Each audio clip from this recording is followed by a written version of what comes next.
ನನ್ನ song produce ಮಾಡುವಂತ ಒಂದು ಆಸೆ ಐತಿ ಅಂತೇಳಿ. ಹೌದು. ಬಟ್ ನನಗೊಂದು ಆಸೆ ಐತಕ್ಕ. ಎಂತಮ್ಮ? ನಾ ಈಗ ಪಾಪ್ಯುಲರ್ ಆಗಿ ಒಂದು 2-2.5 ವರ್ಷ ಆಗಿರ್ಬೋದಕ್ಕ. ಪ್ರತಿಯೊಬ್ಬರು ಕರೀತಾರ, ಅಣ್ಣ ನಿಮ್ದೊಂದು ಇಂಟರ್ವ್ಯೂ ತಗೋತೀನಿ ಬರ್ರಿ ಅಂತ. ನಿಜ ಮಾಡಿ ಹೇಳ್ತನಕ ಇಲ್ಲಿ ಮಟ್ಟ ಹುಡುಕ್ಯಾಡ್ರೆ ಯಾವ ಚಾನಲ್ನಾಗೂ ನನ್ನ ಇಂಟರ್ವ್ಯೂ ಸಿಗೋದಿಲ್ಲ. ಯಾಕೆ ಸಿಗುದಿಲ್ಲ ಅಂದ್ರ ಫಸ್ಟ್ ನನ್ನ ಮನಸ್ಸಿನ ಆಸೆ, ಫಸ್ಟ್ ನನ್ನ ಇಂಟರ್ವ್ಯೂ ಅನುಶ್ರೀ ಅಕ್ಕನ ಚಾನಲ್ದಾಗ ಹೋಗ್ಬೇಕಂತೇಳಿ. ಅದಕ್ಕೋಸ್ಕರ ಇನ್ನ ಮಟ್ಟ ನಾ ಇಂಟರ್ವ್ಯೂ ಕೊಟ್ಟಿಲ್ಲ. ಯಾವಾಗಾರ ನಿಮಗೆ ಟೈಮ್ ಸಿಕ್ಕಾಗ ನಮ್ಮನ್ನು ಕರಿ. ಇದು ನನ್ನ ಭಾಗ್ಯ. ಉತ್ತರ ಕರ್ನಾಟಕದ ಹೆಮ್ಮೆ ನಮ್ಮ ಯೂಟ್ಯೂಬ್ ಚಾನಲ್ ಅಲ್ಲಿ ಬರ್ತಾರೆ ಅಂದ್ರೆ ನಾ ಬಿಡ್ತೀನ. ಇದು ಫಸ್ಟ್ ಇಂಟರ್ವ್ಯೂ, ಎಕ್ಸ್ಕ್ಲೂಸಿವ್ ಇಂಟರ್ವ್ಯೂ ನಮ್ದ್ರಲ್ಲೇ ಕಣೋ. ಒಂದ್ ಕೆಲಸ ಮಾಡೋಣ ಬಾಡು, ಆ ಇಂಟರ್ವ್ಯೂನ ನಾವು ನಮ್ಮ ಉತ್ತರ ಕರ್ನಾಟಕದಲ್ಲೇ ಶೂಟ್ ಮಾಡೋಣ ಕಣೋ. ಏನಂತೀರಾ? ಒಂದೇ ಲೈನಲ್ಲಿ ಬಾಳು ಬೆಳಗೊಂದಿನ ಇವತ್ತು ನಾನು ವರ್ಣಿಸ್ತೀನಿ. ಉತ್ತರ ಕರ್ನಾಟಕದ ಬಾಳು ಬೆಳಗುಂದಿ,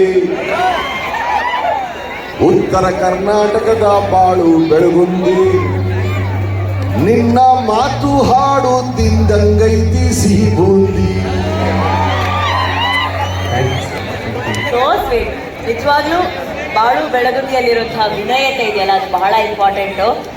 ಇವತ್ತು ನಾನು ಆಗ್ಲೇ ಹೇಳ್ದಂಗೆ ಇಷ್ಟೂ ಜನ ಇಲ್ಲಿ ಸೇರಿರೋದು ಒಂದು ಧ್ವನಿಗಾಗಿ, ಅದು ಬಾಳು ಬೆಳಗುಂದಿ ಅನ್ನೋ ಧ್ವನಿಗಾಗಿ. ಬಹಳಷ್ಟು ಅಭಿಮಾನಿಗಳು ಬಂದಿದ್ದಾರೆ ಅದನ್ನ ಭೇಟಿ ಮಾಡೋದಕ್ಕೆ. ಆದ್ರೆ ಕೆಲವು ಅಭಿಮಾನಿಗಳನ್ನ ನಾವು ವೇದಿಕೆ ಮೇಲೆ ಕರೆದಿದ್ದೇವೆ. ದಯವಿಟ್ಟು ಬಾಳು ಫ್ಯಾನ್ಸ್ ಯಾರೆಲ್ಲ ಇದಾರ ಬಂದಿದ್ದಮ್ಮ, ಕಮಾನ್. ಫೋನ್ ನಂಬರ್ ಕೊಟ್ರೆ ಬರ್ತೈತಿ ಪುಣ್ಯ, ಲಂಗ ಮಸ್ತ ಕಾಟಿಲ್ಲ ಬಣ್ಯ. ನಿನ್ನ ಫೋನ್ ನಂಬರ್ ಕೊಟ್ರೆ ಬರ್ತೈತಿ ಪುಣ್ಯ,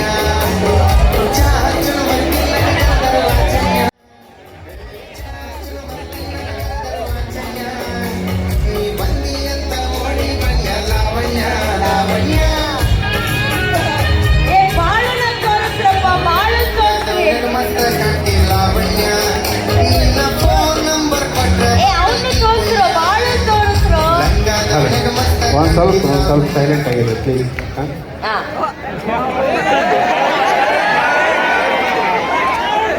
ಬೇಡ, ಅವನ್ನೆಲ್ಲ ಫೋಟೋ ತಗೊಂಡು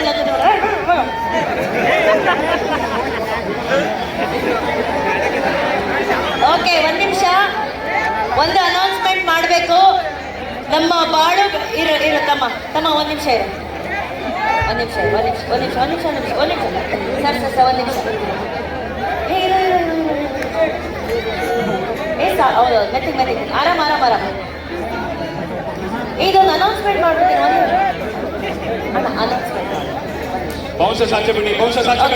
ಒಂದ್ ನಿಮಿಷ ಸರ್, ಒಂದು ಅನೌನ್ಸ್ಮೆಂಟ್ ಮಾಡಿ. ಇಲ್ಲ ಸರ್, ಒಂದು ಅನೌನ್ಸ್ಮೆಂಟ್. ಏನ್ ತೊಂದ್ರೆ ಇಲ್ಲ, ಒಂದ್ ನಿಮಿಷ.